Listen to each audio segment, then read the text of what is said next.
ठीक है। तो अब स्प्लिंटिंग का एक और तरीका जो है वो है ऑर्थोडोंटिक ब्रैकेट्स लगा लो। मतलब ऑर्थोडोंटिक ब्रैकेट्स और वो जैसे कॉम्पोजिट लगाते हैं तो उससे भी स्प्लिंटिंग हो जाती है वक्ती तौर पे ना। एक तरीका है, मेथड है, ठीक है ना। दूसरा दूसरा है कि फॉइल सीमेंट।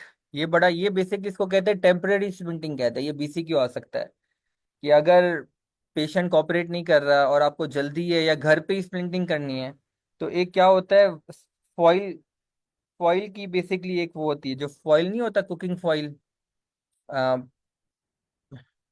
क्या कहते हैं, वायर नहीं होती। हाँ, एल्यूमिनियम। वो एक की तरह होता है। एक कवरिंग होती है, चादर होती है मेटल की, आप ऐसे कह सकते हो ना। तो अल्मुनियम फॉइल, जी जी।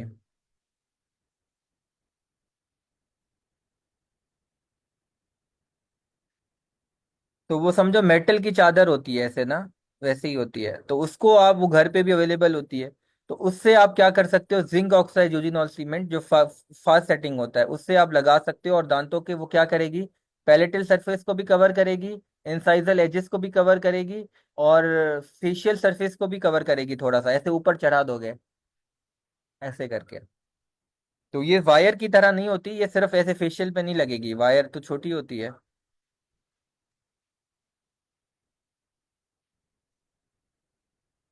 ठीक है, सिर्फ ये याद करना है, इससे ज्यादा डीप जाने की जरूरत नहीं है, इतने सवाल नहीं आएंगे। बीसीक्यू के लिए पता होना चाहिए कि टेम्परेरी स्प्लिंट कैसे बनता है। तो जो अल्मुनियम फॉइल है वो यूज होगा, और किससे सीमेंट होगा, fast setting zinc oxide eugenol से। ये क्या बोला जाता है, टेम्परेरी स्प्लिंटिंग बोला जाता है इसको। कि अगर 2-3 दिन के लिए कर ली फिर आप डेंटिस्ट के पास जाके प्रॉपर स्प्लिंटिंग करा सकते हो। या फिर अगर कोई पेशेंट कोऑपरेटिव नहीं है तो वायर लगाना आसान नहीं होता, तो फिलहाल ये लगा दे डेंटिस्ट अपने क्लिनिक पे। और पेशेंट को दोबारा 3 दिन बाद बुला के जब वो कॉपरेशन में आ जाए और फिर वो प्रॉपर स्प्लिंटिंग करे। तो ये सारी चीजें हो गई फॉइल सीमेंट स्प्लिंट। अब एक और है, वो है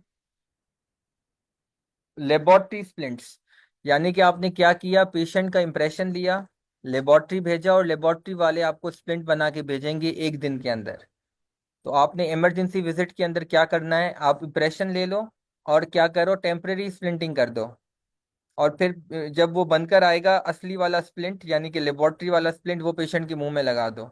दो किस्म के स्प्लिंट लेबोरेटरी से बनते हैं, ये बीसीक्यू पॉइंट है। Number 1, acrylic splint. जैसे डेंचर का इक्रेलिक होता है ना, बेस किसकी होती है डेंचर में, जो आप लोगों ने प्रोस्टो में डेंचर बनाया वो इक्रेलिक की होती है। तो इसी तरह इक्रेलिक की ही वो बनकर आएगी, समझो।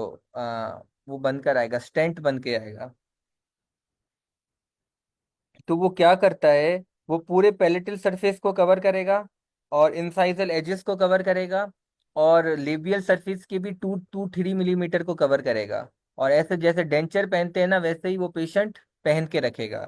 तो इसको कहते हैं अक्रेलिक स्प्लिंट कहते हैं। ठीक है, ये बात समझ में आ गई। और पूरा दिन पेशेंट को पहना हुआ होगा, सोते वक्त उतारेगा जैसे डेंचर को उतारा जाता है, और सफाई करते वक्त उतारा जाएगा। पूरा दिन ये एक्रेलिक स्प्लिंट डेंचर की तरह पहना हुआ होगा। पैलेटल सरफेस को कवर करेगी, इंसाइजल एजिस को, और लेबियल सरफेस के 2 to 3 मिलीमीटर को कवर करेगी। ऐसे पूरा जैसे डेंचर पहनते हैं वैसे ही होगा, समझो एक्रेलिक बेस तो वही हो गई। लेकिन एक और लेबोरेटरी से बनकर आता है, वो मटेरियल चेंज होता है, जैसे उसको जैसे माउथ गार्ड वाला मटेरियल होता है। कभी आप लोगों ने माउथ गार्ड देखा है, वो एक ट्रांसपेरेंट ट्रे की तरह होता है, ट्रांसपेरेंट स्प्लिंट कहते हैं उसको। क्या कहते हैं, ट्रांसपेरेंट। वो मटेरियल कौन सा इस्तेमाल होता है, पॉलीविनाइल एसीटेट पॉलीइथाइलिन, PVAPE। यार आप इतना याद कर सकते हो, पॉली इथाइलिन करके याद कर सकते हो, सिर्फ पीई। यार अगर पूरा नाम याद करना है तो पॉलीविनाइल एसीटेट पॉली इथाइलिन, ये पूरा नाम है। होता क्या है, ट्रांसपेरेंट होता है, कलरलेस होता है। तो वो आप पहन देते हो, जैसे इनविजिबल अलाइनर्स होते हैं, आपने देखा हो तो वैसे होता है। या माउथ गार्ड अगर आप लोगों ने देखा हो, पीजीज को तो पता होगा, लेकिन फाइनल ईयर वालों को अगर दो, ट्रांसपेरेंट ट्रे होते हैं, या ब्लीचिंग ट्रे जो होता है इन होम के लिए, वो भी इसी तरह होता है। तो वो पेशेंट पहन लेगा तो वो बड़ा आसान है, और इनविजिबल भी होगा, नजर भी नहीं आएगा, एक्रेलिक तो नजर आएगा। तो ये दोनों ऑप्शन है, और ये दोनों कहाँ से बनते हैं, लेबोरेटरी से बनते हैं। हमें क्या करना है, इंप्रेशन लेके लेबोरेटरी को भेजना है। और इसमें ये सारी चीजें हैं। और लेकिन लेबोरेटरी स्प्लिंट्स जब रूट फ्रैक्चर हो तब नहीं देना है, ये उसकी कॉन्ट्रा इंडिकेशन है। अगर रूट फ्रैक्चर है, रूट फ्रैक्चर हो चुका है, तो आपने ये वाले स्प्लिंट्स नहीं देना है, ये सिर्फ कॉन्ट्रा इंडिकेशन है। अदरवाइज आप लेबोरेटरी स्प्लिंट्स ज़्यादा अच्छे होते हैं और ज़्यादा बेहतर होते हैं। और जब खास तौर पे दांतों की माल अलाइनमेंट हो या कोई दांत मिसिंग हो, यहाँ पे लिखा हुआ है कि मिसिंग कैनाइन्स हो या लेटरल इंसाइजर अनइरप्टेड हो, तो ऐसी सिचुएशन के अंदर वायर वाले स्प्लिंट्स कैसे लगाओगे? अब मेरा फॉर एग्जांपल बच्चे का सेंट्रल हिल रहा है, ठीक है ना, राइट सेंट्रल, और लेटरल है ही नहीं, तो अब वायर वाले में तो था एक पड़ोसी दांत ये वाला लो एक ये लो, अब ये वाला पड़ोसी दांत ही नहीं है, तो अब कैसे करोगे वायर वाली स्प्लिंटिंग? तो नहीं कर सकते। कैसे करोगे टीटीएस, टाइटेनियम ट्रॉमा स्प्लिंट? नहीं कर सकते। कैसे करोगे टेम्पररी स्प्लिंट? नहीं कर सकते। तो अब क्या करोगे? लेबोरेटरी से स्प्लिंट बनाओगे जो कि पूरा सारे दांतों को साथ कवर कर लेगा। तो ऐसी सिचुएशन में तो यही काम आता है ना, जब कोई दांत मिसिंग हो। कौन सा काम आएगा? Laboratory splint. और इजी टू अप्लाई होता है, और इसकी परफेक्शनिस्ट ज़्यादा अच्छी होती है क्योंकि लैब से बना हुआ होता है, कस्टमाइज्ड होता है पेशेंट के दांतों के हिसाब से। तो ये बेस्ट होता है, लेकिन रूट फ्रैक्चर में यूज़ नहीं किया जाता। तो ये हमारा स्प्लिंटिंग खत्म होता है। अगर कोई सवाल हो स्प्लिंटिंग से तो पूछिएगा, वरना फिर मैं आप लोगों से पूछूंगा। अपने जो माइक्रोफोन्स हैं उनको म्यूट कर लें। मजाक कर रहा हूँ, अनम्यूट कर लें जो बोलना चाह रहे हैं। अब ऐसा ना हो कि सारे लोग कमेंट्स में बोले सर लाइब्रेरी में है। हम्म। कोई सवाल हो तो पूछे, वरना मैं पूछूं।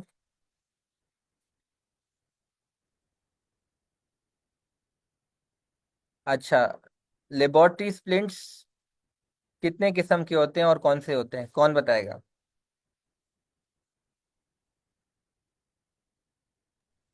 सर एक्रेलिक होता है, थर्मोप्लास्टिक होता है, दैट इज पॉलीविनाइल एसीटेट वाला पॉलीथाइलीन। ठीक हो गया, एंड शाबाश। दे आर मोर एक्यूरेट, ज्यादा अच्छे हैं। उनकी एक ही कंट्राइंडिकेशन है, दैट इज रूट फ्रैक्चर्स। शाबाश शाबाश, वेरी गुड फैसल। और बाकी कमेंट्स में भी लोग अच्छा बता रहे हैं। ठीक है, अब एक आखिरी सवाल, ये जो बताएगा फंक्शनल स्प्लिंटिंग और रिजिड स्प्लिंटिंग में क्या फ़र्क है, और हम नॉर्मली हम क्या क्या इस्तेमाल करते हैं और क्यों करते हैं? Functional splinting is more better than rigid one, क्योंकि सर उसमें हमारे पास पेरियोडोंटल हीलिंग होती है, तो एक्सटर्नल रिप्लेसमेंट रिजॉर्प्शन एंड काइलोसिस से बचाता है। और फर्क ये है कि फंक्शनल स्प्लिंट में हमारे पास एडजेसेंट वन वेंट्रुक होता है अबटमेंट, और रिजिड में मतलब ऑन द इधर साइड टू टू होते हैं। ठीक हो गया, ज़बरदस्त ज़बरदस्त, थैंक यू सो मच। तो आगे चलते हैं। अब आगे हम चलेंगे, रिजिड कैन कॉज एनकाइलोसिस। ठीक हो गया, बिल्कुल ऐसा ही है। अब ऑलमोस्ट हम चैप्टर की एंड की तरफ आ रहे हैं। अब हम रूट रिजिड, अब हम आ रहे हैं रूट परमानेंट दांत की रूट इंजरीज पे आ रहे हैं। सबसे पहले कॉन्क्यूजन। कॉन्क्यूजन का मतलब क्या होता है कल मैंने बताया था, कौन बताएगा?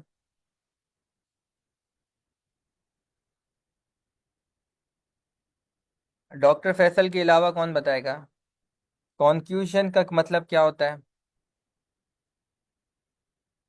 कॉन्क्यूजन, पहली इंजरी हमेशा पीडीएल की कॉन्क्यूजन होती है।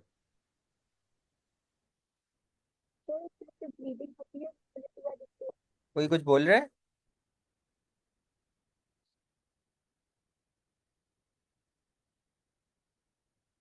डॉक्टर आयशा जोर से बताइएगा, अनम्यूट करके बताइएगा।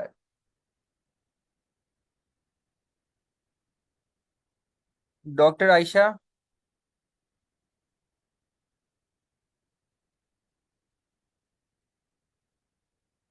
अगर आप ऐसी जगह पे हैं जहां बोल सकती हैं तो प्लीज।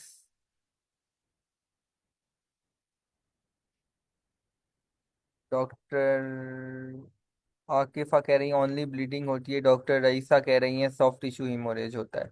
अच्छा ठीक है, डॉक्टर रईसा आप एक्सप्लेन कर सकती हैं इसको, कंफ्यूजन को, अनम्यूट करके।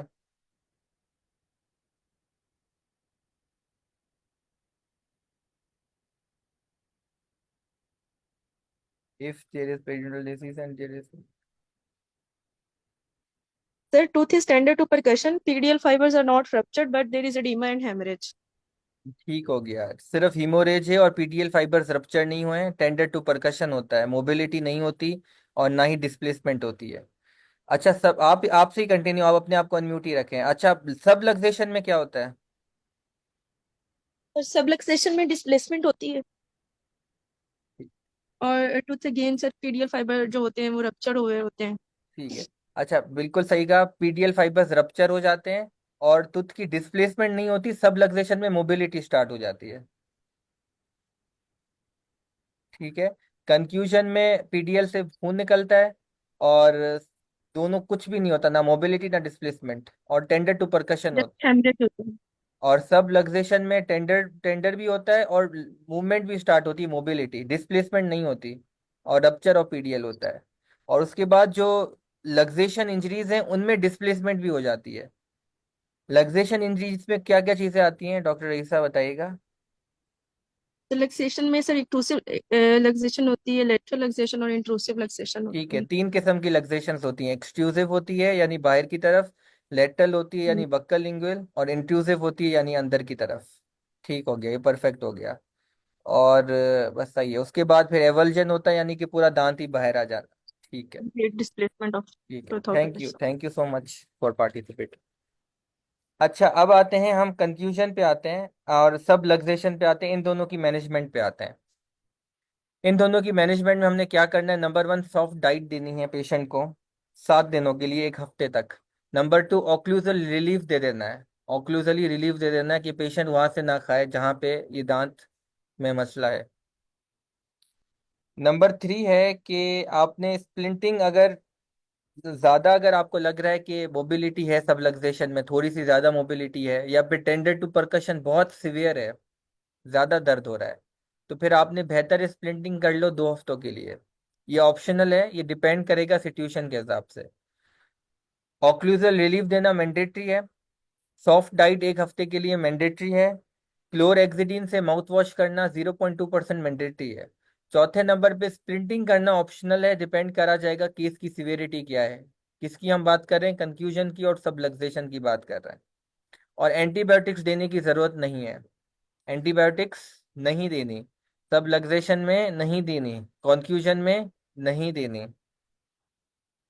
अब हम बात करेंगे ट्रीटमेंट प्लान एक्सक्लूसिव लक्सेशन और लेटरल लक्सेशन की। सबसे पहले हमें क्या करना होता है एक्सक्लूसिव और लेटरल में? हमने दांत को अपनी जगह पे वापस लेके आना पड़ेगा, लेकिन जेंटल प्रेशर लगाएंगे, जेंटल बट फर्म प्रेशर। तो बड़ा आराम से, ज्यादा ज्यादा फोर्स भी नहीं करना।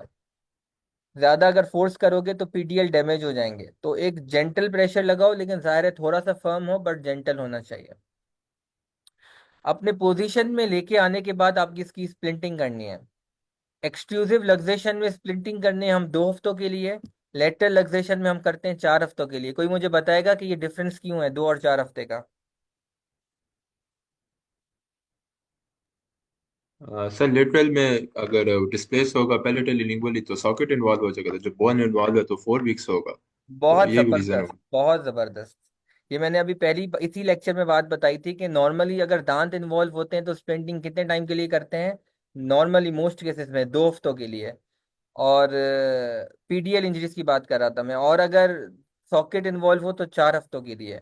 तो अगर जैसे मैंने कहा सब लक्सेशन में अगर स्प्लिंटिंग करनी हो तो 2 हफ्तों के लिए, एक्सक्लूसिव लक्सेशन में करनी हो 2 हफ्तों के लिए। लेकिन लेटरल लक्सेशन में 4 हफ्तों के लिए इसलिए करनी होती है क्योंकि उसमें बक्कल या लिंगुअल बोन भी डैमेज हो जाती है। तो जब एल्वुलर बोन इन्वॉल्व हो जाती है तो स्प्लिंटिंग का टाइम बढ़ जाता है, 4 वीक्स हो जाता है। तो ये इसका रैशनल है, ये इसका कॉन्सेप्ट है।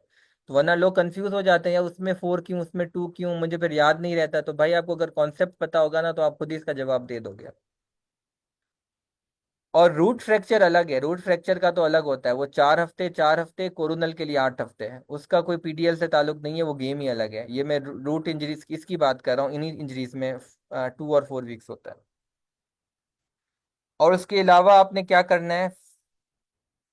स्प्लिंटिंग के बाद आपने वही सेम चीजें करनी है, ऑक्लूजल रिलीफ, क्लोरेक्सिडिन से माउथ वॉश, और soft diet for 1 to 2 weeks. Of इसमें फॉर 2 to 3 वीक्स टाइम बढ़ जाएगा, तो ये तीन चीजें कांस्टेंट होंगी। चौथे नंबर पे एंटीबायोटिक्स आपको देने हैं या नहीं देने, काइंडली मुझे बताइएगा।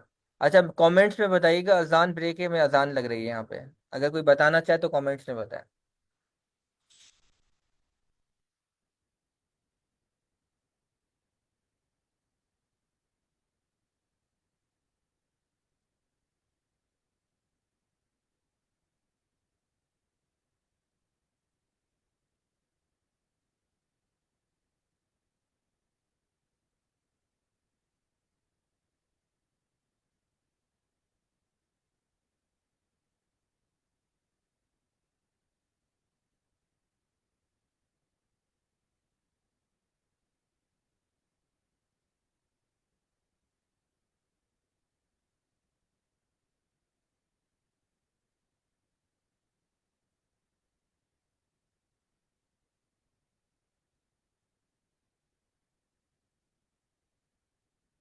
ठीक हो गया।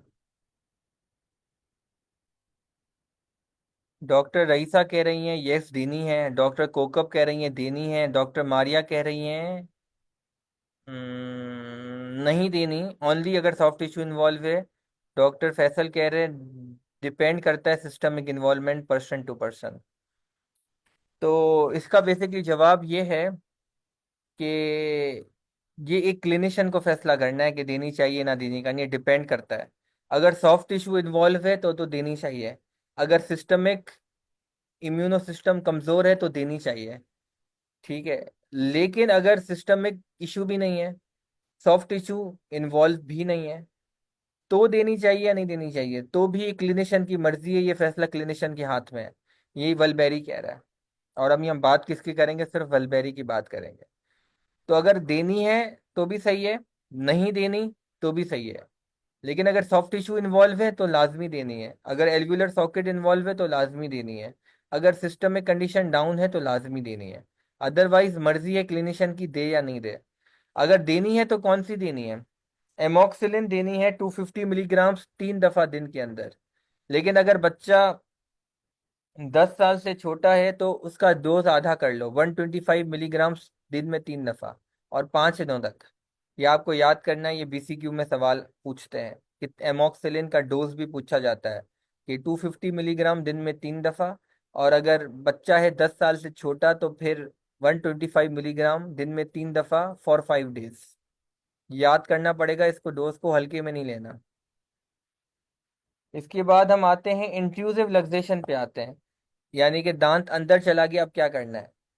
यहाँ पे बड़ा इंटरेस्टिंग इन्होंने डिवाइड किया गया है ओपन एपेक्स और क्लोज एपेक्स में। यानी कि जो परमानेंट दांत है उसकी रूट अभी मच्योर हुई है या नहीं हुई।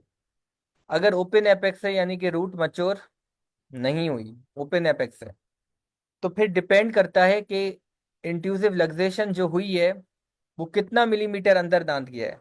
अगर 7 मिलीमीटर से कम अंदर गया है या 7 मिलीमीटर से ज्यादा अंदर गया है। अगर 7 मिलीमीटर से कम अंदर गया है तो आपने क्या करना है, आपने वेट करना है पहले।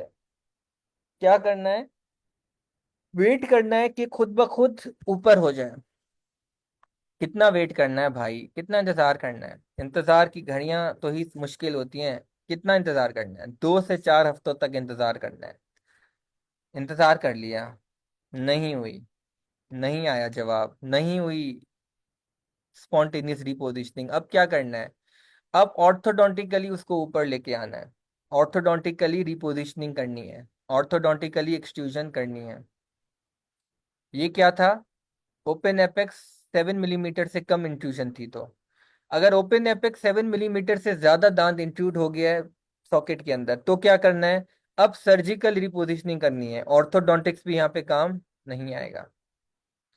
अब क्लोज एपेक्स की बात करते हैं। अगर क्लोज एपेक्स है यानी कि मच्योर रूट है और इंट्रूशन हो गई 7 मिलीमीटर से कम, तो इसमें इंतजार नहीं करना, डायरेक्ट ऑर्थोडोंटिक रिपोजिशनिंग पे आना है।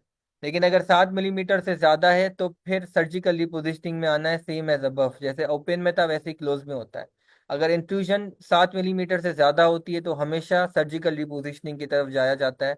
ऑर्थोडोंटिक्स यहाँ पे काम नहीं आता, वो तब आता है जब 7 मिलीमीटर से कम इंट्रूजन हो। तो ये था इंट्यूसिव लक्सेशन का इम्पोर्टेंट कुछ बातें। और अगर रूट कैनाल क्या करनी चाहिए या नहीं करनी चाहिए, रूट कैन या वेट करना चाहिए कि पल्प नेक्रोसिस कंफर्म हो जाए, ये वेट करना है या फिर रूट कैनाल कर लेनी है, क्या जवाब है इसका।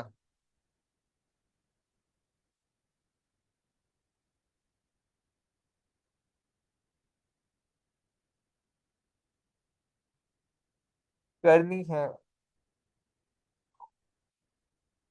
Monitor the pulp status first, pulp status check करेंगे। अच्छा, रूट कैनाल नहीं करनी होती, हमेशा मॉनिटर करना पड़ता है पल्प स्टेटस, क्योंकि काफी सिचुएशन में पल्प नेक्रोसिस नहीं होता और आप कामयाब हो जाते हो स्प्लिंटिंग करने से। लेकिन इंट्रूसिव लक्सेशन में 99% पल्प नेक्रोसिस हो जाता है, और ये वो एक सरकमस्टांस है जिसमें आप इलेक्टिव रूट कैनाल कर सकते हो, मॉनिटर करने की जरूरत नहीं है। इंट्रूसिव लक्सेशन हुई, आपने स्प्लिंटिंग की, यानी कि क्या कहते हैं, अच्छा इसमें स्प्लिंटिंग भी 4 to 8 वीक्स करनी होती है।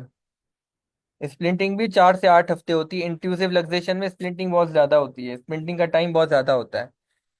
तो आपने चार से, ये भी बीसीक्यू का पॉइंट है, ये बताना भूल गया, 4 से 8 हफ्ते होती है इंट्यूसिव लक्सेशन में स्प्लिंटिंग।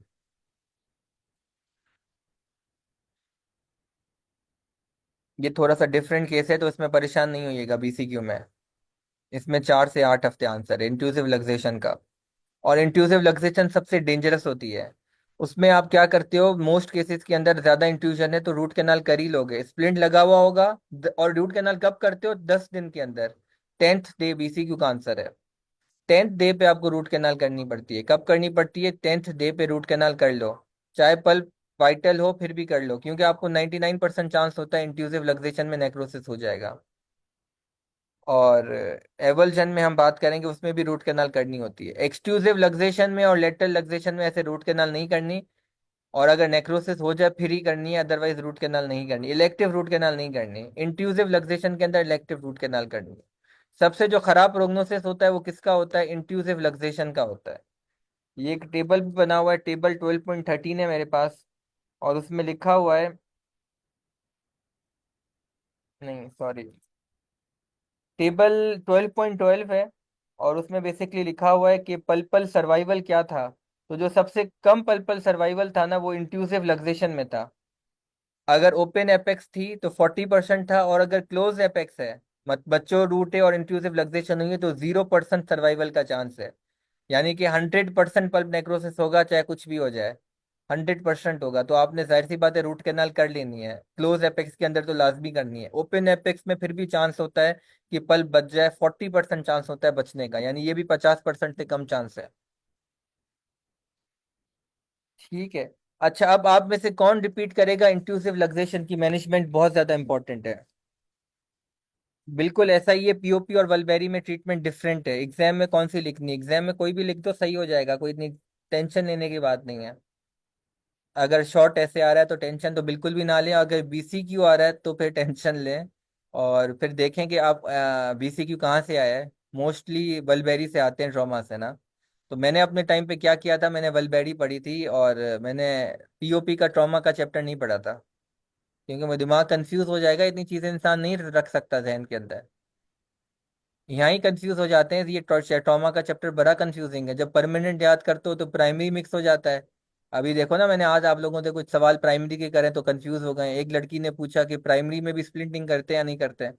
और मैं खुद भी थोड़ा कंफ्यूज हो गया, मैंने दोबारा चेक किया करते नहीं करते हैं। क्यों मैं इसलिए कंफ्यूज हुआ, क्योंकि एक्चुअल में करते थे वैसे, लेटेस्ट गाइडलाइंस के मुताबिक।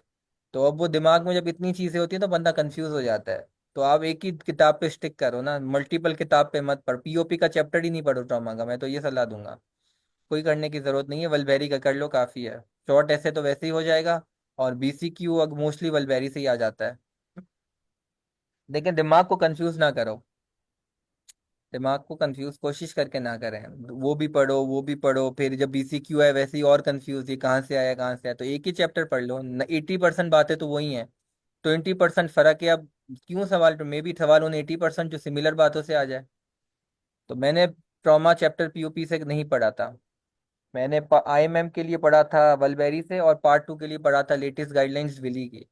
आईएम पार्ट 2 के लिए तो आपने वैसे भी नहीं पढ़ना, ना पीओपी पढ़ना है ना वलबेरी पढ़ना है पार्ट 2 के लिए। तो बस आईएमएम के लिए एक ही चैप्टर पढ़ो, मेरी जाती सलाह ये है, बाकी आप लोगों की मर्जी है।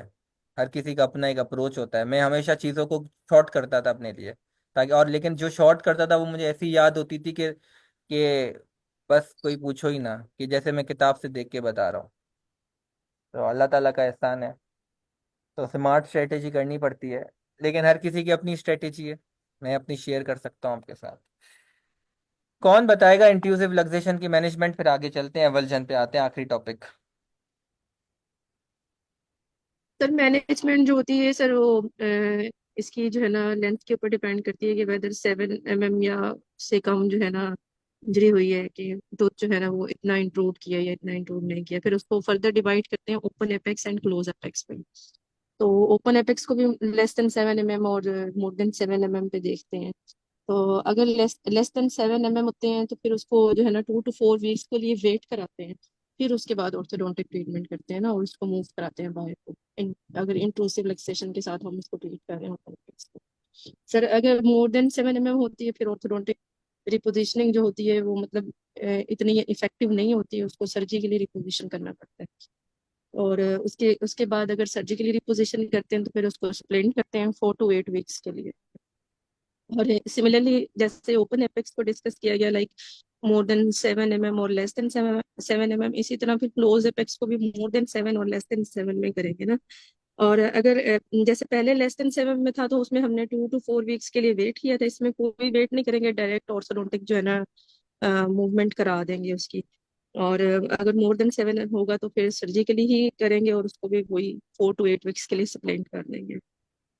फिर सर बेहतरीन। आपने एंड में रूट कैनाल का बताया था कि मतलब उसकी एंडो करेंगे या नहीं करेंगे, तो उसके लिए 10th डे पे ना मस्ट करनी पड़ जाती है, क्योंकि पल्पल नेक्रोसिस का चांस ज्यादा होता है, कुछ ऐसा है। हाँ ऐसा ही। और क्लोज एपेक्स में तो लाजमी है करना, ओपन एपेक्स में फिर भी मॉनिटर कर सकते हो। क्लोज एपेक्स में लाजमी क्यों है? क्योंकि सर्वाइवल चांसेस पल्प का जीरो होता है इंट्रूसिव में। अच्छा, एवल्जन पे आते हैं। अब एवल्जन मैं पहले बताऊंगा, फिर आप में से बताएगा कोई, ठीक है ना? मैं नाम ले रहा हूँ, ये लोग बताएंगे, अभी से ही प्रिपेयर हो जाएं, गौर से सुने। एक डॉक्टर पीजी में से डॉक्टर अमरीन बताएंगी। और फाइनल ईयर में से लाइब्रेरी में कौन नहीं है यार? फाइनल ईयर वाला मुझे बता दो, लाइब्रेरी में कौन कौन नहीं बैठा? कोई नहीं बताएगा। लाइब्रेरी में कौन कोई कौन नहीं बैठा फाइनल ईयर वाला, वो मुझे चैट पे बता दे ताकि उनके नाम बता दूं।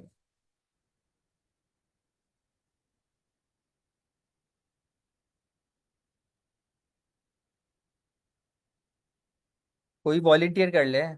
चले, फाइनल ईयर में से मर्जी है, कोई भी वॉलेंटियर कर लेगा, ठीक है ना? वो फिर आते हैं उस पर। क्योंकि एक्चुअल में मुझे नहीं पता कि कौन लाइब्रेरी में कौन नहीं है, तो इसलिए मैं नाम नहीं ले रहा। तो वो आप लोग देख लीजिएगा। बाकी पीजी में से मैंने किसका नाम लिया है? डॉक्टर अमरीन का नाम लिया है, वो बताएंगी हमें। ठीक है, डॉक्टर अमरीन अल्तमश से हैं, और न्यूली ज्वाइन किया है कोर्स, तो तभी मैं उनको चाह रहा हूँ वो बताएं।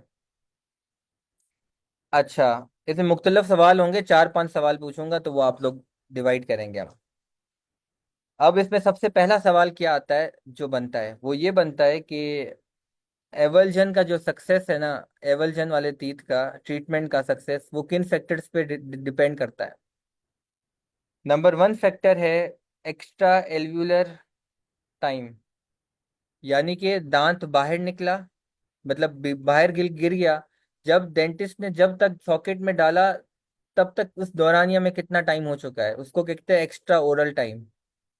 दूसरा फैक्टर होता है एक्स्ट्रा ओरल ड्राई टाइम। ये अलग फैक्टर है कि अगर अब दांत निकल गया और दांत को आपने दूध में डाल दिया, तो फिर ये काउंट नहीं होगा, क्योंकि ये ड्राई टाइम नहीं है। ड्राई टाइम का मतलब है स्टोरेज मीडियम में वो दांत नहीं रखा हुआ, तो इसको कहते हैं एक्स्ट्रा ओरल ड्राई टाइम कितना है। ये बड़ा इंपॉर्टेंट फैक्टर है, एक्स्ट्रा ओरल ड्राई टाइम।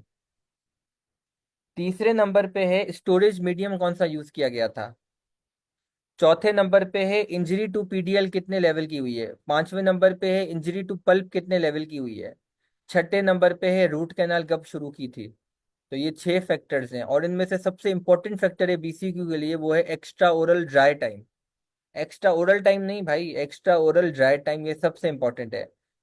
अब सबसे पहले, जब दांत बच्चे का बाहर गिर गया और पेरेंट ने डॉक्टर को फोन लगाई, अगर मिल्क या किसी मीडियम पर नहीं डाला तो, मिल्क या किसी मीडियम पर नहीं डाला तो वो एक्स्ट्रा एल्वुलर टाइम बोला जाएगा, में काउंट होगा, जी जी।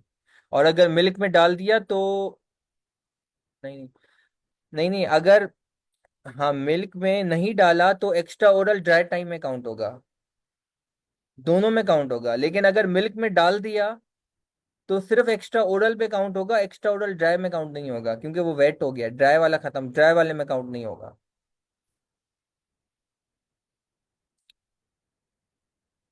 हाँ, अगर मिल्क में नहीं डाला तो एक्स्ट्रा ओरल ड्राई में काउंट होगा, शाबाश।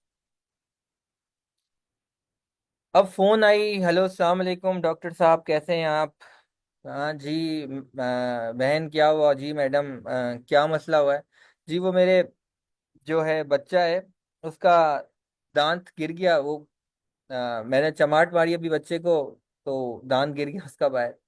खैर जो भी, ये मजाक कर रहा हूँ। तो खैर डॉक्टर साहब क्या बोलेगा फोन पे, मदर को क्या बोलेंगे?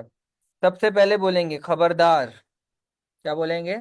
खबरदार दांत को क्राउन से टच करना है, रूट से टच नहीं करना। नंबर 2, जल्दी से वॉशरूम जाओ, पानी खोलो और उसको 10 सेकंड के लिए दांत को पानी में डालो, ठंडे पानी में, ताकि ज़ाहिर है गिरा होगा तो वो मिट्टी मिट्टी साफ हो जाए। नंबर 3, बच्चे के सॉकेट में दांत को डाल दो और हैंडकरचीफ में बंद कर दो, ये सबसे अच्छा तरीका है। जैसे ये बोला माँ चिल्लाने लगी, अरे नहीं नहीं नहीं डॉक्टर साहब, ये क्या कह रहे हैं, मैं कैसे डालूं सॉकेट के अंदर, और कहीं अंदर ना चला जाए, और हैंडकरचीफ में, ये नहीं नहीं नहीं नहीं, कोई और चीज बताएं। तो आप बोलोगे यार एक काम करो, बैलेंस हैंक्स मीडियम है उसमें डालो। अरे डॉक्टर साहब वो कहाँ से आएगा, केमिकल स्टोर में होगा, हमारे पास तो नहीं है, कोई ऐसी चीज बोलें जो मिल जाए। फिर डॉक्टर साहब बोलेंगे अच्छा यार, जाओ फ्रिज खोलो, दूध निकालो, दूध में डाल दो। अरे वो तो दूध पी लिया मैंने, वो तो दूध है ही नहीं ना, दूध हमने ऑलरेडी पी लिया, घर में दूध बचा ही नहीं है। अच्छा, अब डॉक्टर साहब कह रहे हैं यार अब क्या करें, तो दूध भी पी लिया उसने। वो बोलेंगे डॉक्टर साहब अच्छा एक काम करो, पेशेंट का जो बक्कल सल्कस है ना उसमें ही डाल दो, सल्कस में ही डाल दो मुंह के अंदर। अरे नहीं नहीं अंदर गिर जाए, वही वाली बात। अच्छा एक काम करो, पेशेंट की सिलेवा थूक कहीं, किसी थूक कहीं डालो, उस थूक में डाल दो। क्या करो, उस थूक में ही डाल दो। तो वो कह रहे हैं कि डॉक्टर साहब नहीं, थूक में क्या गंदगी वगैरह मची हुई है, मजाक, थूक में क्या डॉक्टर साहब, छी छी क्या बात कर रहे हैं। फिर आखिर में डॉक्टर साहब बोले का यार एक काम करो, सिलाइन में ही डाल दो, सिलाइन तो होगा ना, सिलाइन में डाल दो। तो ये कुछ मीडियम्स मैंने आपको बताए, ये इस ऑर्डर में आपको फॉलो करना है। सबसे बेस्ट था पेशेंट का ओन सॉकेट, और उसके बाद था बैलेंस हैंग सॉल्यूशन, और उसके बाद था मिल्क। लेकिन यहाँ पे बैलेंस सॉल्यूशन का वलबेरी में जिक्र नहीं है, डायरेक्ट मिल्क का जिक्र है। तो बीसीक्यू में आपको मिल्क टिक करना है स्टोरेज मीडियम के अंदर। अब वो बच्चा आता है डेंटिस्ट के पास, अब डेंटिस्ट क्या करेगा? 1 मिनट मुझे दीजिएगा।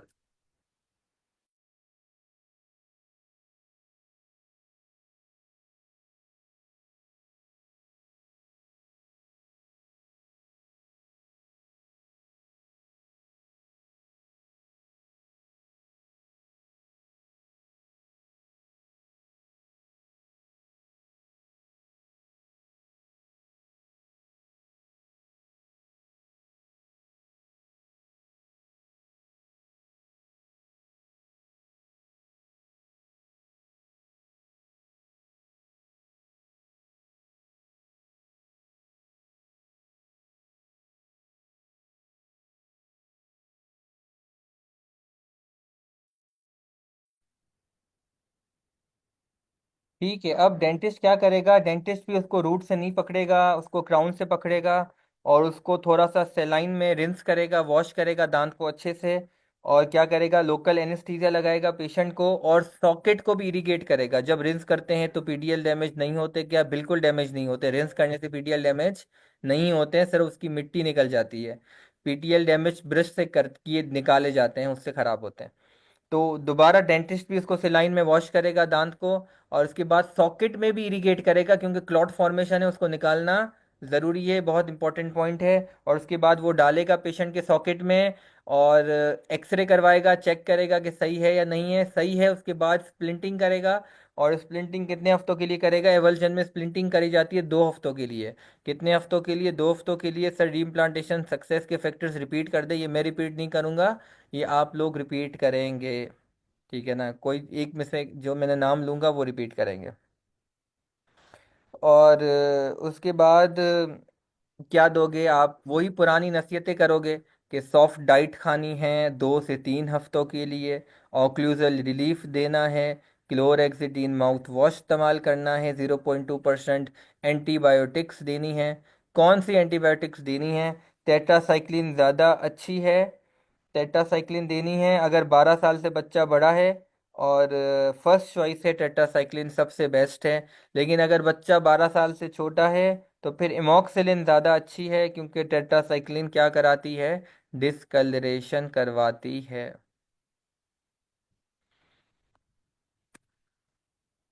अब पेशेंट को दोबारा दूसरी विजिट में बुलाना है 10 दिन बाद। स्प्लिंट रिमूव करने से पहले क्या करना है? आरसीटी शुरू कर देनी है। अब वो डिपेंड बेसिकली करता है, आरसीटी शुरू करने का डिपेंड करता है। अच्छा, ये हम जो सिचुएशन कर रहे हैं ना, ये हम तब कर रहे हैं जब एक्स्ट्रा ओरल ड्राई टाइम 1 घंटे से कम है। अगर एक्स्ट्रा ओरल ड्राई टाइम 1 घंटे से कम है तब ये काम डेंटिस्ट करेगा। ठीक है ना, एक्स्ट्रा ओरल ड्राई टाइम की बात कर रहा हूँ, सबसे important factor extra oral dry time. जब ये 1 घंटे से कम हो ना, तब ये हरकतें डेंटिस्ट को करनी है। 10 दिन में क्या करेगा, अब करेगा, वो देखेगा ओपन एपेक्स है क्लोज एपेक्स है। अगर ओपन एपेक्स है तो फिर देखेगा कि जो ड्राई टाइम है वो 30 मिनट से कम है या ज़्यादा है, 1 घंटे से तो कम है। पूछेगा मजीद कि भाई एग्जैक्टली कितना है, वो बोलेगा 25 मिनट ड्राई टाइम था, फिर हमने मिल्क में डाल दिया था। तो फिर आपने क्या करना है, रूट कैनाल नहीं करनी, ऑब्जर्वेशन करनी है। आखिरी 15 मिनट है, उसके बाद एंड कर रहे हैं। इंशाल्लाह 5:15 तक एंड हो जाएगा।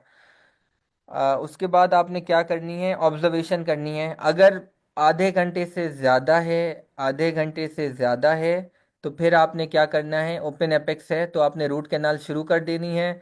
और रूट कैनाल में क्या करते हो, इनिशियल ड्रेसिंग क्या होती है, ये बीसीक्यू का पॉइंट है। एंटीबायोटिक स्टीरॉयड पेस्ट डाला जाता है as a intra canal medication.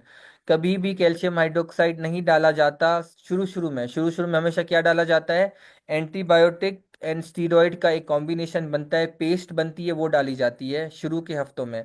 लेड्रीमैक्स भी नहीं डाली जाती क्योंकि ये डिस्कलरेशन करवाती है, तो it is highly not recommended. क्या डाला जाता है, एंटीबायोटिक और स्टीरॉयड की पेस्ट, ये लेड्रीमैक्स नहीं है, लेड्रीमैक्स सिर्फ स्टीरॉयड है।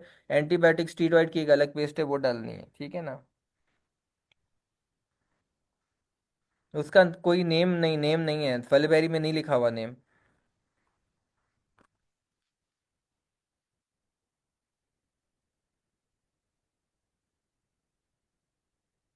बल्कि अगर लेट्रीमैक्स भी शायद एंटीबायोटिक स्टीरॉयड पेस्ट ही है, बट वो एग्जैक्टली यूज नहीं करनी, वो डिस्कलरेशन करवाती है। ठीक है ना, आप लेट्रीमैक्स भी शायद स्टीरॉयड भी होता है, एंटीबायोटिक भी होती है, जितना मैं रिकॉल कर पा रहा हूँ। हाँ, वो भी यही है। बट ये यूज़ नहीं करनी, ठीक है ना, लेट्रीमैक्स के लिए मना कर रहे हैं। कोई और मेरा ख्याल है शायद फिर यूज़ करनी होगी, एग्जैक्टली नहीं पता। बट वो ज़्यादा लॉन्ग टर्म के लिए भी यूज़ नहीं करनी, वो बस शुरू के 2 से या 6, 2 to 6 वीक्स के लिए इस्तेमाल करनी है। कितनी करनी है, 2 से 6 वीक्स।